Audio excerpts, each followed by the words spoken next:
Ok, amigos que acompanham a programação da Rádio Metrópole FM, com muita satisfação nós recebemos para esta entrevista de hoje uma amiga de longa data, já passou muitas vezes por aqui e traz novamente a sua prosa, a prosa com a tabeliã. A gente recebe aqui a doutora Velenice Dias, até porque dia 18 de novembro comemora-se o Dia do Notário e Registrador, o Dia do Cartorário. E temos muito a conversar sobre esta profissão tão nobre. Doutora Velenice Dias, que prazer recebê-la mais uma vez, seja bem-vinda. Eu estou muito feliz de estar aqui novamente. A prosa com a tabeliã é uma delícia. E agora com esse motivo especial, que é a comemoração do nosso dia, Dia do Notário e Registrador. Então, a gente tem muito o que falar. Doutora Velenice, eu gostaria que, para a gente começar essa conversa, a senhora falasse um pouquinho sobre a história cartorária no Brasil. Certo. Eh, Dizem, começou com a Constituição de 88, começou com a emenda constitucional, a Constituição de 60. Não, a nossa profissão é uma profissão secular, sempre existiu. Porém, ela foi passando por transformações. Então, no Brasil, brincam, né? O primeiro ato notarial feito foi a Carta de Pero Vaz de Caminha, Já é um né? registro Já é o importante da história. registro. Sim, exatamente. Então, no Brasil, esse serviço delegado, porque é um serviço do Estado. O Estado delega para nós. Só que essa delegação, ela é diferente da delegação que se faz por meio de contrato, concessão. No nosso caso, é por concurso público hoje, há pouco Atualmente, tempo. nem sempre foi assim. Nem sempre foi Mas assim. a gente vai falar disso já já. Eu gostaria que a senhora falasse um pouco mais, então, dessa história, da evolução do serviço cartorário no Brasil. Certo. Então, quem fazia esse serviço antes eram os padres, porque a Igreja Católica ela estava presente em todo local. Então, o padre fazia ali o registro. Tem até aquele jargão, o conto do vigário, o registro do vigário. Mas realmente nós todos temos essa gratidão à Igreja Católica, aos padres que realizaram esse trabalho. Depois era concedido pelos reis, pelos governadores, a alguém da sua confiança que recebia o cartório e exercia até a morte. Após a morte, seu filho assumia, aí exercia também até a morte, aí o neto, o Era filho um dele, processo sucessório. era um processo sucessório, exatamente. Isso durou por séculos, Sim, né? isso só foi modificado na Constituição de 88, que está nos moldes que é hoje. Já houve um movimento a partir de 67, já tem alguma normatização, mas nos moldes que é hoje, está na Constituição de 88, no artigo 236. Muito bem. A senhora tem ideia de qual que seria o cartório mais antigo de Mato Grosso, ou de quando datamos aí alguns cartórios que são muito antigos, né, na Sim, história mato-grossense, não? eu tenho alguns para citar, e em gratidão a Rosário Oeste, que foi onde eu assumi no dia 23 de abril de 2007. O primeiro ato praticado naquele cartório é um registro de nascimento que foi realizado no ano de 1940, não, 1843. Então, é um cartório muito antigo. E nós temos o cartório de Vila Bela da Santíssima Trindade, cartório de Diamantino, o cartório aqui de Cuiabá, o primeiro ofício, que é a nossa amiga doutora Doutora Glória? Glória. É. Então, são cartórios mais antigos. Cáceres também. Ou seja, temos alguns cartórios que são históricos, né, que fazem parte da história de um estado província ainda, doutor. Exatamente. E é É. tão incrível, Munhoz, que se nós realizarmos uma busca no cartório de Chapada, no cartório de Cáceres, Rosário Oeste, nós vamos localizar escrituras de escravo, de venda e compra de escravos. Então, nós temos preciosidades ali históricas, né, do ponto de vista histórico, não que a escravidão foi algo ruim, Sim, mas sim. nós temos esse registro histórico ali. É, mas para que as pessoas entendam, gente, os escravos eram comercializados como é comercializado um veículo hoje. Você Exato. vende, você tinha que transferir o título de propriedade, né, doutor? Exatamente. Então tem as escrituras, tem testamentos que deixavam os escravos, tem tudo isso permeando o cartório. E tem uma história curiosa lá de Rosário Oeste, que tinha uma senhora que era, ela comprava os escravos e ela marcava com ouro, correntinhas de ouro e tal. Então tem muitas histórias aí. Histórias, né, que fazem parte da história do Estado. Não é só da Sim. história do cartório, mas passa por toda a história de Mato Grosso. Eu converso na entrevista de hoje com a doutora Velenice Dias. Ela é tabeliã em Primavera do Leste, ela é presidente da ANOREG, Associação dos Notários e Registradores de Mato Grosso. E estamos aqui falando sobre o dia 18 de novembro, que é o dia do notário e registrador, o dia do cartorário. Isso. Doutora Velenice, a senhora contou para gente que no passado os cartórios eram as autoridades nomeavam os cartorários. Depois de algum tempo para cá, houve uma evolução considerável e não é mais assim. É concurso público, né? Sim, é concurso público. Nos moldes de hoje, está na Constituição Federal. Aí veio a Lei 8935 de 94, que ela foi publicada em 18 de novembro, regulamentando a atividade. Então, por isso, a razão de ter ficado dia 18 como dia do notário registrador, que é nos moldes de hoje. Perfeito. E Então, para ser um notário registrador, para prestar esse concurso, tem que ser um bacharel em direito? nós temos duas condições, duas características para realizar o concurso: ou bacharel em direito, ou ter exercido por 10 anos ou mais a atividade notarial registral como funcionário no cartório, como um colaborador. Certo. Então, ele vai solicitar da corregedoria, que é o órgão do tribunal que fiscaliza os cartórios, uma certidão comprovando que ele trabalha aquele tempo, é o requisito para ele participar do concurso, O que ou o seu certificado de bacharel em de direito. bacharel em direito. O que quer dizer, doutora Velenice, então, que para ser um servidor cartorário não tem necessariamente que ter a faculdade de direito. Não, Não. apesar de trabalharmos com instrumentos jurídicos, com a ciência jurídica, os atos praticados no cartório são assim, não é um requisito obrigatório ter o curso de direito. Claro que se tem o curso de direito, para alguns cargos, algumas funções, vai, lógico, agregar. Sim. Mas não é uma condição essencial. Nós temos colaboradores nos cartórios que têm apenas o curso médio, ou tem Uma outra habilitação, isso, né? ciências contábeis, administração, porque é muito peculiar a situação dos cartórios. Nós recebemos a delegação, como eu disse, desse serviço público, mas nós fazemos toda a gestão. Então, nós contratamos pela CLT os colaboradores.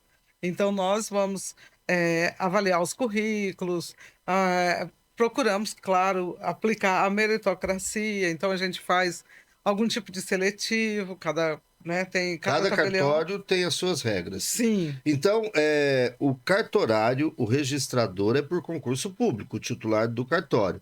A equipe que ele monta para trabalhar no cartório, ele que contrata. ele que contrata sob o regime da CLT, as mesmas regras, então ele arca com tudo isso.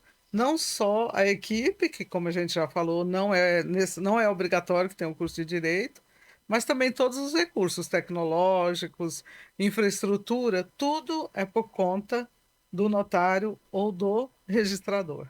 Exatamente. Agora, deixa eu fazer outra pergunta que me ocorreu aqui, doutora Velenice. O que muda para as pessoas que nos ouvem nessa entrevista quando a gente fala o cartório do primeiro ofício, cartório do segundo ofício, cartório de registros e notas? Por que tem diferenças de cartórios? Certo. É muito bacana essa pergunta, porque entre nós, cartório de TD, cartório do RI, cartório de protesto. Mas para a população, para quem utiliza do cartório, é cartório e pronto, É né? cartório e pronto, é. Isso. Então, esse serviço público ele é dividido por especialidades. E aí, cada cartório tem as suas especialidades. Então, o notário, como estamos falando, dia do notário e do registrador, ele pode ser o tabelião de notas, é um notário, ou o tabelião de protesto, é um notário. Então, se eu quero fazer uma escritura de venda e compra, uma procuração, reconhecer uma firma, eu vou no tabelionato de notas, vou falar com esse notário.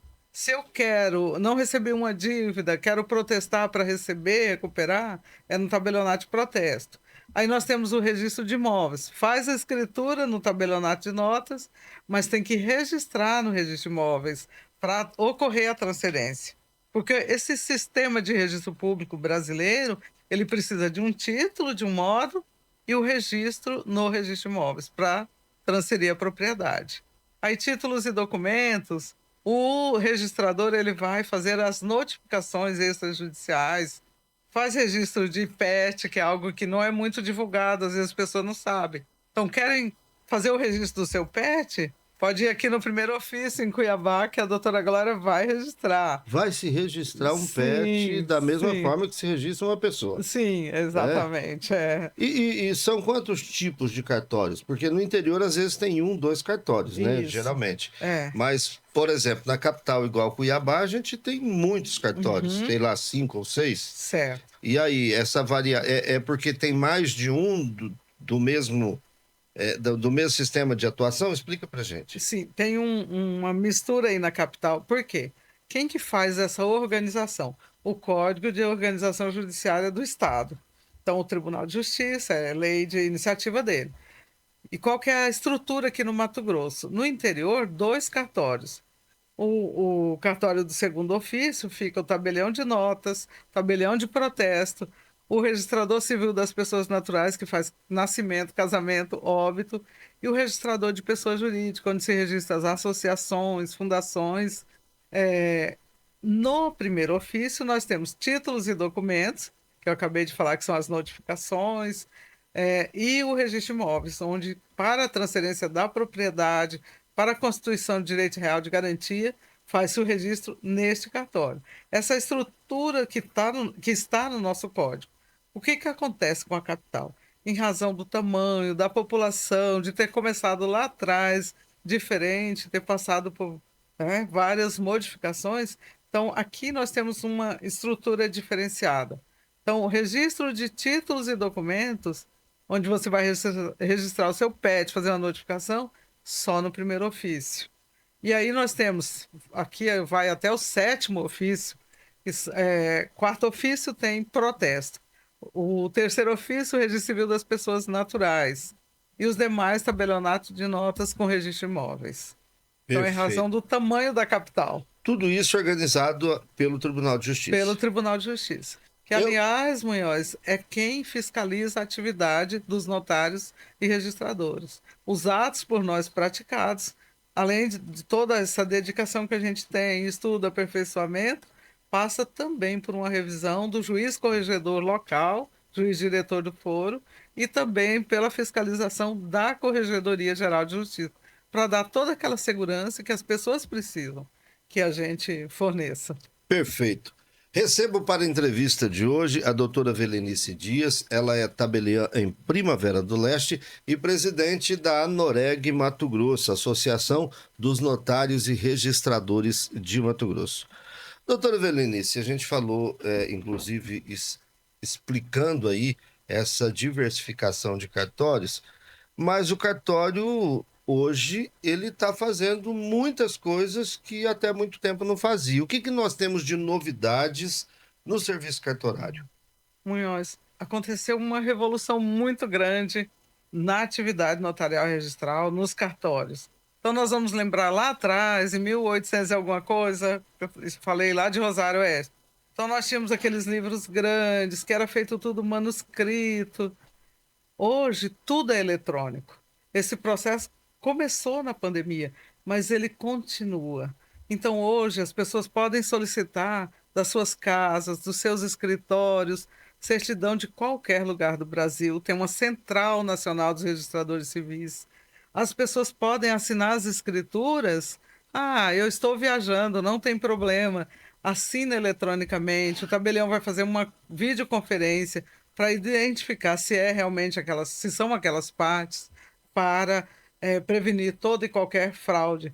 Então, há essa evolução maravilhosa nos O cartórios. cartório está totalmente digital, então. Totalmente digital, Que bacana. acervo antigo, esses muito antigos ainda não estão 100% digitalizados, mas já tem prazo para concluir, então, no máximo, no próximo ano estará 100% digitalizado todo esse acervo. Hoje a gente faz a escritura, não precisa mais aquela parte levar no cartório de registro de imóveis. Com um clique e um botão nós mandamos, o colega já recebe lá. Então houve uma evolução muito grande Quando a dentro senhora dos fala a gente cartórios. faz a escritura, quer dizer então que o cidadão, né, ele pode escolher o cartório onde ele faz a escritura? Vamos supor um exemplo. Nós estamos aqui em Cuiabá Uhum, e eu tenho um imóvel aqui onde eu preciso fazer uma escritura. Eu certo. posso solicitar que essa escritura seja feita num cartório de uma cidade do interior? Uhum. Por exemplo, lá em Primavera do Leste? Certo. Eu sempre digo, o tabelião, que é quem faz a escritura, é um profissional da confiança das partes. Certo. Os notários e os registradores gozam de uma confiança muito alta, tem pesquisa da Datafolha, estamos sempre nos primeiros colocados, então Uhum. isso nos gratifica e honra. No caso específico do tabelião, que vai lavrar as escrituras, a confiança das partes. Então, o que que não pode? O tabelião, por exemplo, eu de Primavera, vir aqui em Cuiabá, oferecer serviço, isso não, é uma postura antiética, incompatível com a atividade, incompatível com a delegação que o Estado confiou, né. Certo. Mas, se alguém gosta do meu trabalho ou do trabalho de um outro colega, sim, ele pode ir até lá, aí sim. E hoje também tem as regras para a lavratura de forma eletrônica. Então, só que ela não é absoluta, tem que ter cuidado também. Certo. Você pode fazer com tabelião do interior ou aqui da capital e assinar eletronicamente, mas tem regras. Então, um exemplo, eu não posso fazer uma escritura, eh, tudo assinado eletrônico, o imóvel lá em São Paulo, as partes em São Paulo, aí não. Então, tem regras próprias para isso, está no Código Nacional de Normas, nós respeitamos a livre escolha do tabelião pelas partes e praticamos uma postura ética para atender aquela parte sem desrespeitar e sem sermos antiéticos ou Perfeito. ter uma postura captatória. Não é o que a Noreg quer, não é o colégio notarial quer, não é o que os tabeliães querem. Perfeito. Então, quer dizer, para que o nosso ouvinte entenda, você, em comum acordo com a outra parte, você pode escolher o cartório que vai lavrar sua escritura. Porém, o registro dessa escritura tem que ser feito num cartório específico. É isso, doutora? Exatamente. A lavrar a escritura pode ser feita em qualquer cartório. Os emolumentos é uma lei estadual, a Lei 7.550/2001, então o valor dos emolumentos são o mesmo em qualquer cartório, mas o registro daquela escritura está distrito à circunscrição onde o imóvel está localizado. Então, se o imóvel é de Cuiabá, ele vai ser registrado aqui em Cuiabá. E como aqui tem mais de uma circunscrição, vai depender se ele está no cartório de sexto ofício, quinto ofício, segundo. Se o imóvel é de Rosário Oeste, é de Paranatinga, vai ser registrado em cada comarca onde ele está situado. Perfeito.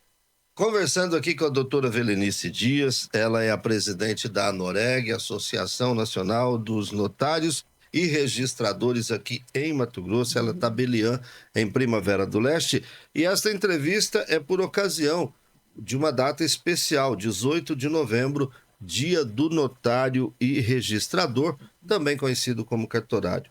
Doutora, eu queria perguntar algo para a senhora. A gente tem visto acontecer, aqui no Mato Grosso, de algum tempo para cá, tem acontecido os casamentos coletivos, casamentos comunitários, que a Uhum. gente. Hoje até o estado de Mato Grosso faz, mas eu já vi isso acontecer em menor escala, em municípios, Sim, feita pela municipalidade. Qual que é a importância do cartório num trabalho coletivo desse? certo. Quem faz os casamentos é o registrador civil das pessoas naturais. É muito bom explicar, né, para os nossos ouvintes como que funciona. Quando os cônjuges pretendem se casar, os nubentes pretendem se casar, nós temos que obedecer um procedimento estipulado pela lei.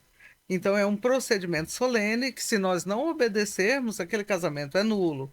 Então, nós temos um prazo legal, nós temos regras, por exemplo, assim: se os nubentes são aqui de Cuiabá, os dois, eles não podem realizar o processo de habilitação desse casamento lá em Primavera, ou lá em Rosário, ou em outro local.